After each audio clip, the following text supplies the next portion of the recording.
veux-tu monter dans ce bateau? Ce bateau, tu sais où il va? Il va vers le monde de Dieu. Il va vers le bonheur véritable. Il va vers la communion des saints. Il va vers la vie éternelle. Est-ce que tu veux monter? Alors, si tu veux monter, c'est possible. Parce que tu as reçu la grâce à ton baptême de pouvoir y monter.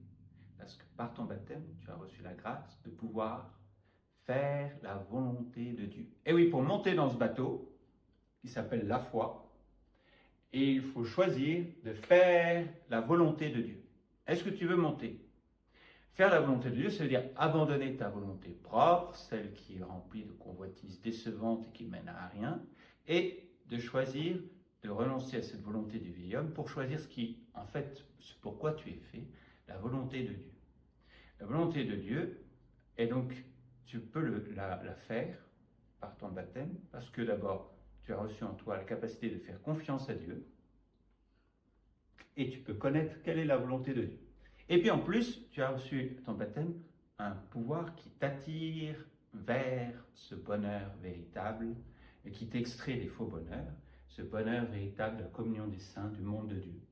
Et en plus, tu as reçu au baptême une force qui s'appelle l'amour, qui fait que tu vas faire la volonté de Dieu, non pas comme un petit soldat, ça ne marche pas, mais avec amour, parce que la première volonté de Dieu, c'est d'aimer Dieu et son prochain à cause de Dieu. Alors veux-tu monter? Tu vas me dire, mais alors quelle est la volonté de Dieu? La volonté de Dieu, tu peux la connaître. Tu peux la connaître par la Bible. Tu peux la connaître souvent aussi par les événements. Parce que les événements sont souvent nos meilleurs maîtres, comme dit Pascal.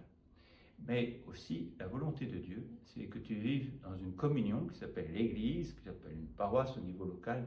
Et vivre dans cette communion, c'est commencer déjà à être dans le bateau. Eh oui, alors si tu veux, prends ta planche pour traverser l'océan, avec tes pagaies. Bon, en tout cas, il y a un bateau. Mais ce bateau, ben voilà, pour y monter, et tu ne veux pas être tout seul dedans, pour y monter, il y a quelqu'un qui le pilote. Et c'est Dieu. Et donc, voilà. Il faut choisir la volonté de Dieu, c'est-à-dire finalement ce pourquoi nous sommes faits, plutôt que de se replier sur cette petite volonté propre qui est sans cesse prisonnière des convoitises décevantes.